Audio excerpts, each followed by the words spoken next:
ನಮಸ್ಕಾರ ಕದಂಬ ನ್ಯೂಸ್ಗೆ ಸ್ವಾಗತ. ನಾನು ಸೋನಿಕಾ ಸುದೇಶ್. ಮೊದಲಿಗೆ ಮುಖ್ಯಾಂಶಗಳು. ಗ್ರಾಮಕ್ಕೆ ಸಂಪರ್ಕ ಕಲ್ಪಿಸುವ ರಸ್ತೆ ಕಾಮಗಾರಿಗೆ ಚಾಲನೆ ನೀಡಿದ ಶಾಸಕರಾದ ಡಾಕ್ಟರ್ ಶೈಲೇಂದ್ರ ಬೆಲ್ದಾಳೆ. ವಿಕಲಚೇತನರಿಗೆ ಉಚಿತ ಸಹಾಯ ಸಾಧನಗಳ ವಿತರಣಾ ಶಿಬಿರ ಇಂದು ಮತ್ತು ನಾಳೆ ಸಂಸದ ಸಾಗರ್ ಖಂಡ್ರೆ.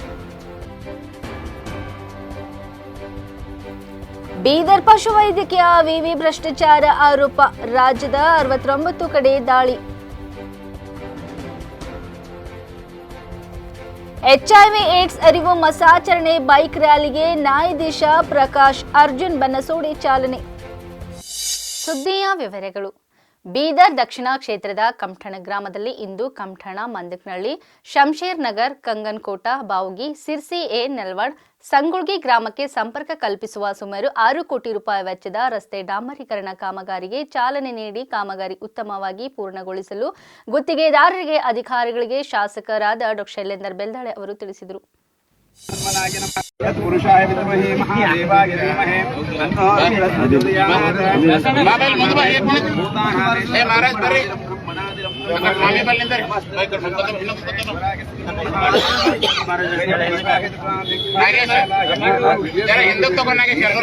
ಕರುಣಾಲಯಾಗುಪಾಕ್ಷಗೆ ನೀಲಕಂದರ ನಿಗಮ ಗೋಚರ ಬಾಲಚಂದ್ರ ಹರಣೆಗೆ ಬಾಲಿ ಬಲಿದನು ಹಾರಸವಿದನು ಲೋಲ ಶ್ರೀ ಗುರುರಾಯಗೆ ಬಾಲಿ ಜಂತ್ರವ ಶಿರಮ ಹರಿದನು ಮಾಲಹರ ಮಹಾದೇವಗೆ ದೂರ ಮಾಡಿದ ಸುಖ ಸ್ವಾಮಿಗೆ ಕರುಣ ಜನರಿಗೆ ಬರವನಿ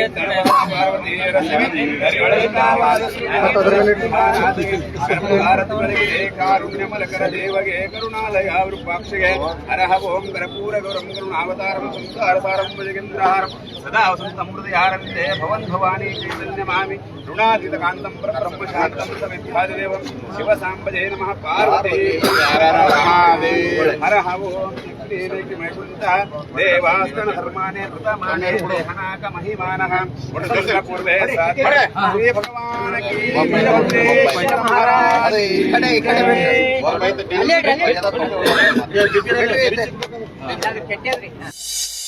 ರಾಷ್ಟ್ರೀಯ ವಯೋಶ್ರೀ ಯೋಜನೆ RVY ಹಾಗೂ ADPI ಯೋಜನೆಯಡಿಯಲ್ಲಿ ಜಿಲ್ಲೆಯ ಹಿರಿಯ ನಾಗರಿಕರಿಗೆ ಮತ್ತು ವಿಕಲಚೇತನರಿಗೆ ಉಚಿತ ಸಹಾಯಕ ಸಾಧನೆಗಳ ವಿತರಣಾ ಶಿಬಿರವನ್ನು ಜಿಲ್ಲಾ ಆಸ್ಪತ್ರೆಯಲ್ಲಿ ಇಂದು ಮತ್ತು ನಾಳೆ ಹಮ್ಮಿಕೊಳ್ಳಲಾಗಿದೆ ಎಂದು ಸಂಸದ ಸಾಗರ್ ಖಂಡ್ರೆ ತಿಳಿಸಿದರು.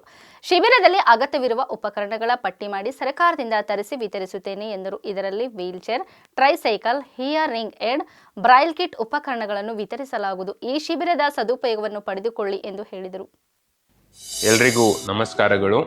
ನಮ್ಮ ಕೇಂದ್ರ ಸರ್ಕಾರದ ವತಿಯಿಂದ ನಮ್ಮ ಕ್ಷೇತ್ರದ ವಿಕಲಚೇತನರಿಗೆ ಹಾಗೂ ಹಿರಿಯ ನಾಗರಿಕರಿಗೆ ಒಂದು ವಿಶೇಷ ಶಿಬಿರವನ್ನು ಹಮ್ಮಿಕೊಂಡಿದ್ದೀವಿ. ಈ ಶಿಬಿರ ಬೀದರ್ನ ಬ್ರಿಮ್ಸ್ ಆಸ್ಪತ್ರೆಯಲ್ಲಿ 10 ಹಾಗೂ 11 ಸೆಪ್ಟೆಂಬರ್ಗೆ ನಡೆಯಲಿದೆ. ಈ ಶಿಬಿರದಲ್ಲಿ ನಮ್ಮನ್ನು ಪರೀಕ್ಷಿಸಿ ನಿಮಗೆ ಅಗತ್ಯವಿರುವ ಉಪಕರಣಗಳ ಲಿಸ್ಟ್ ಮಾಡಿ ಆ ಲಿಸ್ಟನ್ನು ಸರ್ಕಾರದ ವತಿಯಿಂದ ಆರ್ಡರ್ ಮಾಡಿ ಮುಂಬರುವ ದಿನಗಳಲ್ಲಿ ನಾವು ವಿತರಣೆ ಮಾಡ್ತೀವಿ. ವಿಶೇಷವಾಗಿ ವೀಲ್ ಚೇರ್ ಇರ್ಬೋದು, walker stick, hearing aid, braille kit, commode chair, ಇನ್ನಿತರ ಎಲ್ಲ ಉಪಕರಣಗಳು ಇರ್ತವೆ. ಅದಕ್ಕೆ ತಾವು ಈ ಶಿಬಿರದಲ್ಲಿ ಭಾಗವಹಿಸಿ ಈ ಯೋಜನೆಯ ಸದುಪಯೋಗ ಪಡೆದುಕೊಳ್ಳಬೇಕೆಂದು ನಾನು ವಿನಂತಿಸುತ್ತೇನೆ. ನಿಮ್ಮ ಮನೆಯ ಮಗ ಸಾಗರ್ ಖಂಡ್ರೆ. ರಾಜ್ಯದ ವಿವಿಧ ಕಡೆ ಭ್ರಷ್ಟ ಅಧಿಕಾರಿಗಳ ವಿರುದ್ಧ ಲೋಕಾಯುಕ್ತ ದಾಳಿ ಮುಂದುವರೆದಿದೆ. ಬೀದರ್ನ ಪಶುವೈದ್ಯಕೀಯ ಮೀನುಗಾರಿಕೆ ವಿಜ್ಞಾನಿಗಳ ವಿವಿಯಲ್ಲಿ ನಡೆದಿದೆ ಎನ್ನಲಾದ ಭ್ರಷ್ಟಾಚಾರ ಆರೋಪ ಸಂಬಂಧ ಲೋಕಾಯುಕ್ತ ಅಧಿಕಾರಿಗಳು ಇಂದು ಬೆಳಗ್ಗೆ ಕರ್ನಾಟಕದ 69 ಕಡೆಗಳಲ್ಲಿ ಏಕಕಾಲಕ್ಕೆ ದಾಳಿ ನಡೆಸಿದ್ದಾರೆ. ಭ್ರಷ್ಟಾಚಾರ ಆರೋಪ ಸಂಬಂಧ ಬೀದರ್ ಲೋಕಾಯುಕ್ತ ಕಚೇರಿಯಲ್ಲಿ ದೂರು ದಾಖಲಾಗಿದೆ. ಬೆಂಗಳೂರು ಮೂಲದ ವೆಂಕಟರೆಡ್ಡಿ ಎಂಬುವವರು ದೂರು ನೀಡಿದ್ದರು. 2021ರಲ್ಲಿ ವಿವಿ ವ್ಯಾಪ್ತಿಯಲ್ಲಿ ಕೆಲಸ ನಿರ್ವಹಿಸಿದ ಅಧಿಕಾರಿಗಳು, ಸಿಬ್ಬಂದಿ ಮನೆಗಳು, ಕಚೇರಿಗಳಲ್ಲಿ ದಾಖಲೆಗಳ ಪರಿಶೀಲನೆ ನಡೆಸಲಾಗುತ್ತಿದೆ. ಲೋಕಾಯುಕ್ತ ಎಡಿಜಿಪಿ ಮನೀಶ್ ಕರ್ಬಿಕರ್ ಐಜಿ ಮಾರ್ಗದರ್ಶನದಲ್ಲಿ ದಾಳಿ ನಡೆದಿದೆ. ಬೀದರ್ನಲ್ಲಿ ಒಟ್ಟು 25 ಕಡೆ ಲೋಕಾಯುಕ್ತ ಅಧಿಕಾರಿಗಳು ದಾಳಿ ನಡೆಸಿ ಪರಿಶೀಲನೆ ನಡೆಸಲಾಗಿದೆ. ವಿಶ್ವವಿದ್ಯಾಲಯದ ಪ್ರೊಫೆಸರ್, ಇಂಜಿನಿಯರ್ ಸೇರಿ ಸಿಬ್ಬಂದಿಗಳ ಮನೆ ಮೇಲೆ ದಾಳಿ ನಡೆದಿದೆ ಎನ್ನಲಾಗಿದೆ. ವಿಶ್ವವಿದ್ಯಾಲಯದಲ್ಲಿ 2017-19ರವರೆಗೆ ಕೋಟ್ಯಾಂತರ ರೂಪಾಯಿ ಅವ್ಯವಹಾರ ನಡೆದಿದೆ ಎನ್ನುವ ಆರೋಪ ಇದೆ. 2021ರಲ್ಲಿ ಲೋಕಾಯುಕ್ತಕ್ಕೆ ದೂರು ನೀಡಿದ್ದು, ತನಿಖೆ ವೇಳೆ ಸುಮಾರು 28 ಕೋಟಿ ಅವ್ಯವಹಾರ ಬಯಲಿಗೆ ಬಂದಿದೆ ಎಂದು ಹೇಳಲಾಗಿದೆ. ವಿಶ್ವವಿದ್ಯಾಲಯದ ಅಧಿಕಾರಿಗಳು ಮತ್ತು ಸಿಬ್ಬಂದಿ ಎಂಟರ್ಪ್ರೈಸಸ್ ಜೊತೆ ಶಾಮೀಲಾಗಿ ಪೀಠೋಪಕರಣ ಸ್ಟೇಷನರಿ ಖರೀದಿಯಲ್ಲಿ ಅಕ್ರಮ ಎಸಗಿದ್ದಾರೆ ಎನ್ನಲಾಗಿದೆ. ಜಿಲ್ಲಾ ಮಟ್ಟದಲ್ಲಿ HIV ಏಡ್ಸ್ ಕುರಿತು ಅರಿವು ಮಾಸಾಚರಣೆ ನಿಮಿತ್ತ ಮಂಗಳವಾರ ನೆಹರು ಕ್ರೀಡಾಂಗಣದಿಂದ BVB ಕಾಲೇಜ್ ಗೇಟ್ ಎದುರಿನವರೆಗೆ ಹಮ್ಮಿಕೊಂಡಿದ್ದ ಬೈಕ್ ರ್ಯಾಲಿಗೆ ಹಿರಿಯ ಸಿವಿಲ್ ನ್ಯಾಯಾಧೀಶರು ಹಾಗೂ ಜಿಲ್ಲಾ ಕಾನೂನು ಸೇವೆಗಳ ಪ್ರಾಧಿಕಾರದ ಸದಸ್ಯ ಕಾರ್ಯದರ್ಶಿ ಪ್ರಕಾಶ್ ಅರ್ಜುನ್ ಬನಸೋಡೆ ಅವರು ಚಾಲನೆ ನೀಡಿ ಮಾತನಾಡಿ, HIV ಏಡ್ಸ್ ನಿರ್ಮೂಲನೆ ಮಾಡುವುದು ಬೈಕ್ ರ್ಯಾಲಿಯ ಮೂಲಕ ಉದ್ದೇಶವಾಗಿರುವುದರಿಂದ ಎಲ್ಲರೂ ಕೈಜೋಡಿಸೋಣ ಎಂದು ಹೇಳಿದರು. ಜಿಲ್ಲಾ ಏಡ್ಸ್ ನಿಯಂತ್ರಣಾಧಿಕಾರಿ ಡಾಕ್ಟರ್ ಅನಿಲ್ ಕುಮಾರ್ ಚಿಂತಾಮಣಿ ಮಾತನಾಡಿ, HIV ಏಡ್ಸ್ ಕುರಿತು ಜನರಲ್ಲಿ ಅರಿವು ಮೂಡಿಸುವುದರಿಂದ ಕಳಂಕ ಮತ್ತು ತಾರತಮ್ಯವನ್ನು ಹೋಗಲಾಡಿಸಲು ಸಾಧ್ಯವೆಂದು ಹೇಳಿದರು. ಈ ಬೈಕ್ ರ್ಯಾಲಿಯಲ್ಲಿ ಒಟ್ಟು 60 ಬೈಕ್ ಸವಾರರು ಮತ್ತು ರ್ಯಾಲಿಯಲ್ಲಿ DAPCO, ICTC, ART, DSRC, SRL, blood storage, Pravardhan, LB, ES, STPR, DS ಸಿಬ್ಬಂದಿಯವರು ಪಾಲ್ಗೊಂಡಿದ್ದರು. ಈ ಸಂದರ್ಭದಲ್ಲಿ ಬೀದರ್ ಜಿಲ್ಲಾ ಕುಷ್ಠರೋಗ ನಿರ್ಮೂಲನಾಧಿಕಾರಿ ಡಾಕ್ಟರ್ ಕಿರಣ್ ಪಾಟೀಲ್, ಜಿಲ್ಲಾ ಸರ್ವೇಕ್ಷಣಾಧಿಕಾರಿ ಡಾಕ್ಟರ್ S ಬೊಮ್ಮ, ತಾಲೂಕಾ ಆರೋಗ್ಯ ಅಧಿಕಾರಿ ಡಾಕ್ಟರ್ ಸಂಗಾರೆಡ್ಡಿ ಸೇರಿದಂತೆ ಇತರರು ಉಪಸ್ಥಿತರಿದ್ದರು. ಭಾಲ್ಕಿ ತಾಲೂಕಿನ ಮರೂರ್ ಕಾಲುವೆ ಬಳಿ ನಡೆದ ಹೃದಯ ವಿದ್ರಾವಕ ಘಟನೆ ಹಿನ್ನೆಲೆಯಲ್ಲಿ ಜಿಲ್ಲಾ ಉಸ್ತುವಾರಿ ಸಚಿವರಾದ ಶ್ರೀ ಈಶ್ವರ್ ಖಂಡ್ರೆ ಅವರು ಸ್ಥಳಕ್ಕೆ ಭೇಟಿ ನೀಡಿ ಪರಿಶೀಲನೆ ನಡೆಸಿದರು. ಬೀದರ್ ತಾಲೂಕಿನ ಮೈಲೂರು ನಿವಾಸಿಗಳಾದ ಒಂದೇ ಕುಟುಂಬದ 6 ಜನರು ಆತ್ಮಹತ್ಯೆಗೆ ಯತ್ನಿಸಿ ತಂದೆ ಸೇರಿದಂತೆ 3 ನಿರಪರಾಧಿ ಮಕ್ಕಳು ದುರ್ಮರಣ ಹೊಂದಿರುವುದು ಅತೀವ ದುಃಖಕರ ಘಟನೆ. ಅದೃಷ್ಟವಶಾತ್ ತಾಯಿ ಹಾಗೂ ಒಬ್ಬ ಮಗ ಬದುಕುಳಿದಿದ್ದಾರೆ. ಘಟನಾ ಸ್ಥಳಕ್ಕೆ ಭೇಟಿ ನೀಡಿದ ಸಚಿವರು ಮೃತರ ಕುಟುಂಬದವರನ್ನು ಭೇಟಿಯಾಗಿ ಸಾಂತ್ವನ ಹೇಳಿದರು. ಆತ್ಮಹತ್ಯೆಗೆ ಕಾರಣವಾದ ಹಿನ್ನೆಲೆ ಹಾಗೂ ಪ್ರಚೋದನೆ ಸೇರಿದಂತೆ ಎಲ್ಲಾ ವಿಷಯಗಳ ಕುರಿತು ಸಮಗ್ರವಾಗಿ ತನಿಖೆ ನಡೆಸಿ ತಪ್ಪಿಸ್ಥರ ವಿರುದ್ಧ ಕಠಿಣ ಕ್ರಮ ಕೈಗೊಳ್ಳುವಂತೆ ಸಂಬಂಧಿತ ಅಧಿಕಾರಿಗಳಿಗೆ ಸೂಚನೆ ನೀಡಿದರು.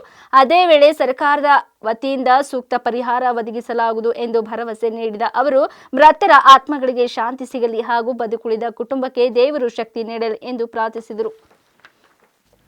ಒಂದರ ಬಿಟ್ಟಿರ್ತಿಲ್ಲ ನನ್ನ ಕೂಸು, ಈಗ ಯಾಕೆ ಬಿಟ್ಟೋದಿ ಮಗ ನನಗೆ ಯಾಕೆ ಬಿಟ್ಟೋದಿರೋ, ನಾ ಬೇರೆ ಸರಿ ಬಂದಿದಾರ ನನಗೆ ಯಾಕೆ ಬಿಟ್ಟಿರೋ ಪಪ್ಪ ನೀನು.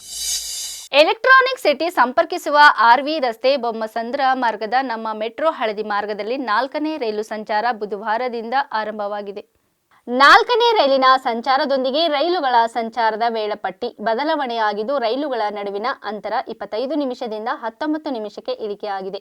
ಆಗಸ್ಟ್ 10ರಿಂದ 3 ರೈಲುಗಳೊಂದಿಗೆ ಕಾರ್ಯಾರಂಭ ಮಾಡಲಾಗಿತ್ತು. 3 ವಾರದ ಹಿಂದೆ ಕೋಲ್ಕತ್ತಾದ ತಿತಿಗಾಡ್ ರೈಲು ಫ್ಯಾಕ್ಟರಿಯಿಂದ ಈ ರೈಲು ಸೆಟ್ಗಳು ಬೆಂಗಳೂರಿಗೆ ಬಂದು ಹೆಬ್ಬಗುಂಡಿ ಡಿಪೋದಲ್ಲಿ ಜೋಡಣೆ ಮಾಡಲಾಗಿದೆ. ಕಳೆದ ವಾರದಿಂದ ರಾತ್ರಿ ರೈಲುಗಳ ಪ್ರಾಯೋಗಿಕ ಸಂಚಾರ ನಡೆಸಿ ಇದೀಗ ಪ್ರಯಾಣಿಕರ ಸಂಚಾರಕ್ಕೆ ಮುಕ್ತಾಯಗೊಳಿಸಲಾಗಿದೆ.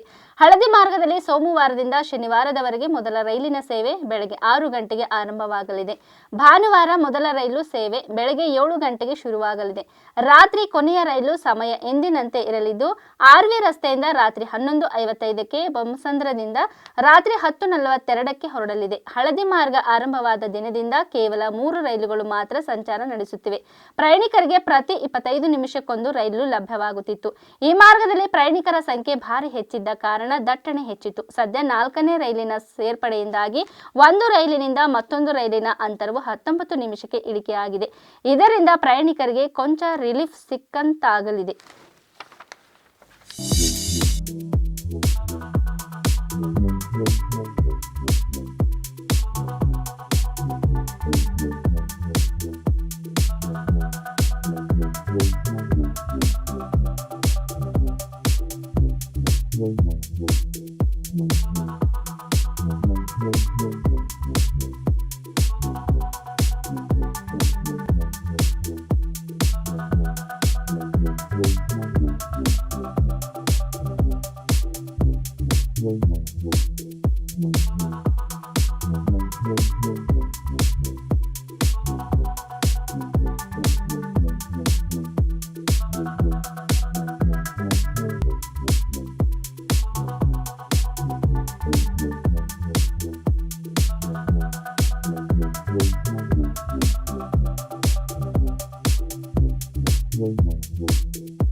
ಇಲ್ಲಿವರೆಗೆ ಸುದ್ದಿ ಕೊಟ್ಟಿದ್ದು ನಾನು ಸೋನಿಕಾ ಸುದೇಶ್. ಮುಂದಿನ ಸುದ್ದಿಯೊಂದಿಗೆ ಮತ್ತೆ ಭೇಟಿಯಾಗೋಣ. ವಂದನೆಗಳು.